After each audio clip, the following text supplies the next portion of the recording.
सर्वांना नमस्कार. मित्रहो, आपलं स्वतःचं हित कशामध्ये आहे, स्वतःचं भलं कशामध्ये आहे हे अगोदर कळलं पाहिजे, ते वळलं पाहिजे. निदान कमीत कमी हातून वाईट तरी गोष्टी किंवा चुकीच्या गोष्टी नाही झाल्या पाहिजेत. मग आरोग्यासाठी आहार हा खूप अत्यंत महत्त्वाचा, 80% ज्याच्यावर पूर्ण तुमचं आयुष्य अवलंबून असतं, आरोग्य आणि तुमची पर्सनॅलिटी पण अवलंबून असते. तर त्याच्यामध्ये कुठल्या 3 अशा गोष्टी आहेत ज्या अजिबात नाही खाल्ल्या पाहिजेत आणि कुठल्या 6 गोष्टी आहेत की ज्या नियमितपणानं खाल्ल्या पाहिजेत, हे आज आपण पाहूया. याच्यामध्ये सगळ्यात महत्त्वाचं लक्षात ठेवण्याचं एवढंच आहे की जर तुम्हाला या 6 चांगल्या गोष्टी नियमितपणानं खाता आल्या तर ठीक आहे. कधी 6 पैकी 4 होतील, 3 होतील, 2 होतील तरी पण चालेल. परंतु या ज्या 3 गोष्टी आहेत ज्या कधीच नाही खाल्ल्या पाहिजेत, त्या मात्र नक्कीच टाळल्या पाहिजेत. ते मात्र कटाक्षानं पाळलं पाहिजे. म्हणजे काय, चांगलं नाही करता आलं तर निदान वाईट चुकीचं नाही केलं पाहिजे. हे सगळ्यात महत्त्वाचं लक्षात घेतलं पाहिजे. आता सुरुवातीला आपण पाहूया की कोणत्या या 3 गोष्टी आहेत, जे कोणते 3 अन्नपदार्थ आहेत की जे कधीच नाही खाल्ले पाहिजेत. याच्यामध्ये नंबर 1ला आहे गोड पदार्थ. कुठलेही जे गोड, चवीला जे गोड असतात, त्याच्यामध्ये ग्लुकोज असते, साखर असते किंवा गूळ असेल, मध असेल किंवा काही स्वीटनिंग केलेले एजंट्स असतील, हे सगळे प्रकार पण ते जिभेला गोड लागतात. तर हे गोड लागणं म्हणजे कसं आहे की जेव्हा ही अशी ग्लुकोज किंवा साखर पोटात जाते, पोटात गेल्यानंतर तिचं रूपांतर, जे वापरली तेवढी कॅलरीज वापरली जाते, पण जे शिल्लक राहते तिचं रूपांतर नंतर चरबीमध्ये होतं. ही कॅलरीज विनाकारण शिल्लक राहते, चरबीमध्ये होतं. वजन तर वाढतं, पण त्याच्यासोबत सगळ्यात वाईट परिणाम जो होतो तो म्हणजे जे वाईट कोलेस्टेरॉल, ट्रायग्लिसराईड, होमोसिस्टीन, हे जी वाईट रक्तात फिरणारी चरबी असते, हे जे विषारी घटक असतात, हे जास्त वाढतात. आणि हे वाढल्यावर ते रक्तामध्ये काय करतात, मग गाठी तयार करतात रक्तवाहिन्यामध्ये. आणि रक्तवाहिन्यामध्ये ह्या गाठी होऊ लागल्या की गंभीर आजार सगळ्यात असणारे म्हणजे हार्ट अटॅक येणं किंवा ब्रेनचा स्ट्रोक म्हणजे अर्धांगवायूसारखा आजार येणं, हे त्याच्यामुळं होतं. म्हणजे याच्या मुळाशी हे गोड खाणं हे एक महत्त्वाचं कारण आहे. म्हणून साखर किंवा साखरयुक्त जे पदार्थ असतात किंवा काही कोल्ड्रिंक्स असतात, पेय असतात बाजारात मिळणारी, त्याच्यामध्ये पण हे साखर जास्त असते. म्हणून हे साखर जिथं जिथं जास्त आहे किंवा गूळ किंवा मध हे जिथं जिथं जास्त आहे ते पदार्थ अजिबात नाही खाल्ले पाहिजेत किंवा अत्यंत कमी प्रमाणामध्ये त्यांचा वापर केला पाहिजे. म्हणजे गोड पदार्थ जास्त खाणं हा आपल्या पायावर स्वतःच्या दगड मारून घेण्यासारखं आहे आणि आपल्या आयुष्याचं नुकसान करून घेणं किंवा आपण स्वतःला खड्ड्यामध्ये ढकलून देण्यासारखं आहे. म्हणून हे गोड खायचं टाळलं पाहिजे. दुसरा जो घटक आहे जो टाळला पाहिजे, खाल्ला नाही पाहिजे, तो म्हणजे मैद्याचे पदार्थ. याच्यामध्ये फायबर नसतात जास्त किंवा जिवंत अन्न नाही.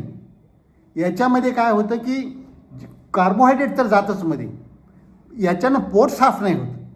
पोट साफ नाही झालं त्याचं आरोग्य साफ राहत नाही.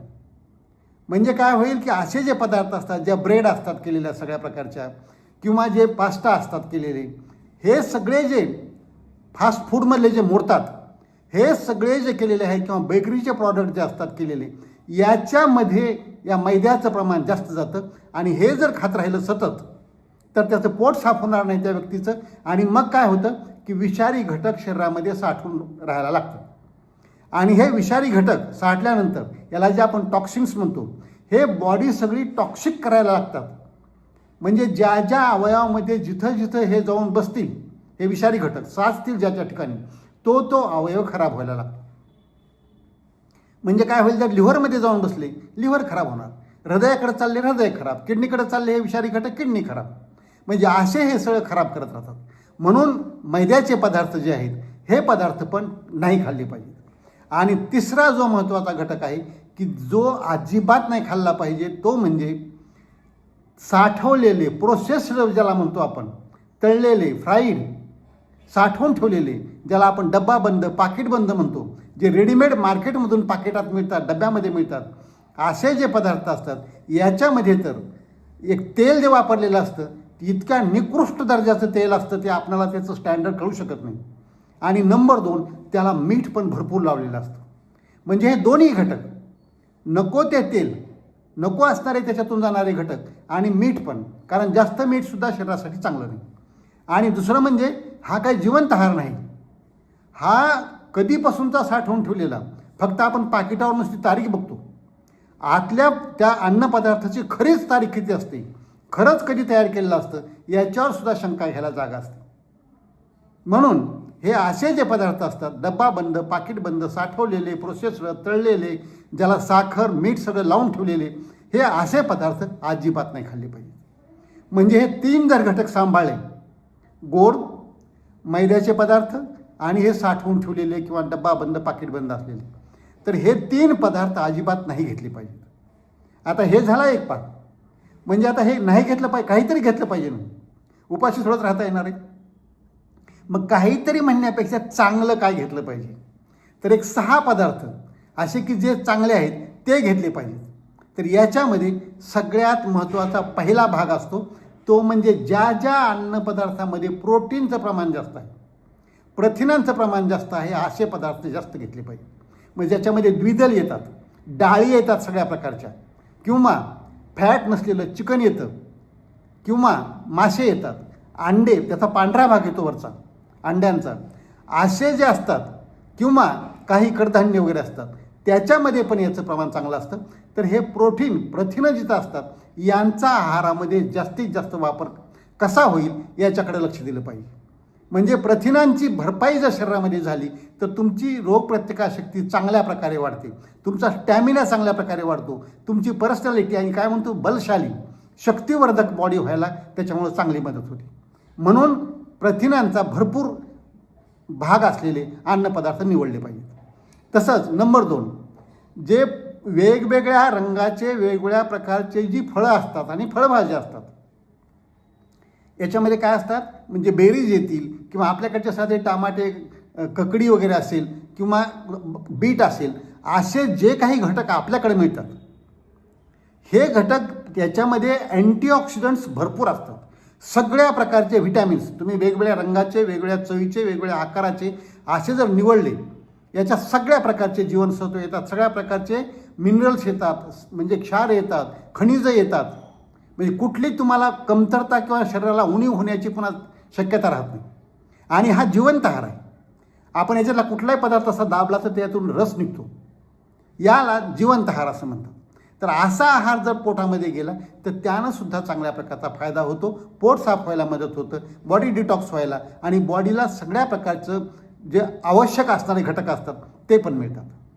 तसंच याच्या पुढचा जो घटक आहे तिसरा, जो नियमितपणाने घेतला पाहिजे, तो आहे गडद रंगाच्या, हिरव्या रंगाच्या पालेभाज्या. गडद हिरवा रंग असेल किंवा आणखी कुठला रंग, पण गडद रंगाच्या ज्या फ्रेश आलेल्या पालेभाज्या असतात, या पालेभाज्यांचा वापर आहारामध्ये जर केला तर याच्यामध्ये तर अँटीऑक्सिडंट्स एवढे भरपूर असतात, आणि ते तुमच्या हृदयाची सुरक्षा करतील, किडनीची, लिव्हरची, मेंदूची, श्वासाची, म्हणजे सगळंच जे शरीराच्या काय तुम्हाला रिपेअर करायचं आहे, शरीराला काय मेंटेन करायचं आहे, काय चांगल्या प्रकारे त्याला सुदृढ करायचं आहे, हे सगळं करण्याकरता बेसिक इथं सुरू होतं या अँटीऑक्सिडंट्सजवळ. म्हणजे हे काय करतात, जे टॉक्सिक घटक असतात किंवा ज्याला फ्री रॅडिकल्स म्हणतात, विषारी घटक, त्याला निष्क्रिय करायचं काम करतात. शरीरावर, कुठल्या पेशीवर, कुठल्या अवयवावर त्याचा वाईट परिणाम होऊ देत नाही. म्हणजे हे जे घटक आहेत हे मुद्दाम आपण आहारामध्ये घेतले पाहिजेत. तसंच याला जोडून पुढचा जो आहे चौथा घटक, तो म्हणजे कच्चं असलेलं जे काही ड्रायफ्रूट्स असतील, किंवा आपल्या साध्या अन्नधान्याच्या याच्यामध्ये शेंगदाणे असतात, हरभरे असतात, वटाणे असतात, फुटाणे असतात, हे जे आहे अशा प्रकारचं, याच्यामध्ये पण हे द्विदल आहेत, याच्यामध्ये सगळ्या प्रकारचे प्रोटीन्स चांगल्या प्रकारे जातात, कॅलरीज पण कमी प्रमाणात असतात, वजन वाढू देणार नाही, भूक जास्त लागणार नाही, कमी आहारामध्ये तुमचं भागेल, सतत फ्रेश वाटेल, रक्तातील साखर पण चांगल्या प्रकारे मेंटेन होईल. म्हणजे हे जर सगळं केलं तर एकदम आपल्या शरीराला कशाचीही उणीव भासणार नाही. पाचवा जो घटक आहे तो आहे सलाड्स. म्हणजे याचंच आपण जे सलाड्स म्हणजे जे काय कच्चं खातो, अगोदर कोशिंबीर करायची, अशी कोशिंबीर जी असायची त्याच्यामध्ये कांदा असायचा, टमाटे, काकडी, थोडं दही टाकायचे, कोथिंबीर असायची, हे असं मिक्स केलेलं किंवा याच्याच प्रकारचं हे सलाड्स ठेवलं पाहिजे, किंवा थोडं खूप कमी तापमानावर थोडं गरम केलेलं, कमी तापमानावर थोडंसं गरम केलेलं हेच पदार्थ तुम्ही खाऊ शकता. किंवा जे मोड आलेले असतात स्प्राउट्स, हे पण खूप चांगला स्रोत आहेत. जे मोड आलेले असतात, मटके असेल, मूग असेल, हरभरा असेल, शेंगदाणा असेल, थोडेसे लांब लांब मोड आल्यानंतर ते खाल्ले तर ते पण खूप चांगले आहेत. आणि 6वा घटक जो आहे महत्त्वाचा, अतिशय महत्त्वाचा, तो म्हणजे पाणी पुरेशा प्रमाणात पिलं पाहिजे. पाणी कमी पडलं तर याचा कुठल्याचाच फायदा नाही होणार. म्हणून पाणी हे पुरेशा प्रमाणात पिलं पाहिजे, हे पण अत्यंत आवश्यक आहे. पाणी आपण सांगतो की 3-3.5 लिटरच्या पुढून 24 तासाकरता प्रत्येकानं पाणी पिलं पाहिजे. तर शरीरातील विषारी घटक बाहेर निघून जायला, अन्न चांगल्या प्रकारे पचन व्हायला, रक्ताभिसरण संस्था चांगली, अंगातलं रक्त सगळीकडे सळसळ व्हायला आणि तुम्हाला कुठलाही दुष्परिणाम न होता पोट साफ व्हायला चांगल्या प्रकारे मदत होते. हे सगळे जे नियम आहेत आपण जे सांगितले, हे सगळे पाळणं आवश्यक आहे. त्याच्यासोबत जर थोडंसं एक नियमितपणा आपल्या आयुष्याला घेतला, जर नियमितपणा थोडासा पाळला, कोणता?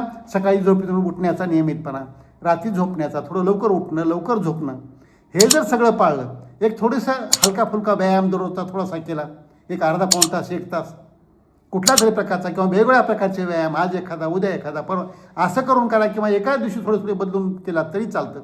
अशा प्रकारे जर मदत केली आपण या आहाराला, आणि हे 3 पदार्थ जे खाऊ नका म्हटलं त्याला शिवायचं सुद्धा नाही, त्याला स्पर्शसुद्धा करायचा नाही, असं आपण ठरवलं, आणि जे 6 पदार्थ खाल्ले पाहिजेत नियमितपणानं ते जर घेत राहिलं तर मी सांगतो की नक्कीच निरोगी राहून दीर्घायू व्हायला काहीही अडचण येणार नाही.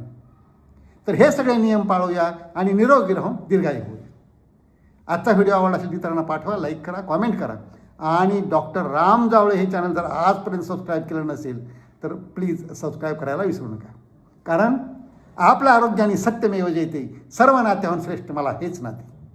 जय जवान, जय किसान, जय भारत, जय इन्सान. निरोगी राहून दीर्घायू होऊन आकाशात भरारी घेऊया. चला दोस्त हो, रोगराईला हाकलून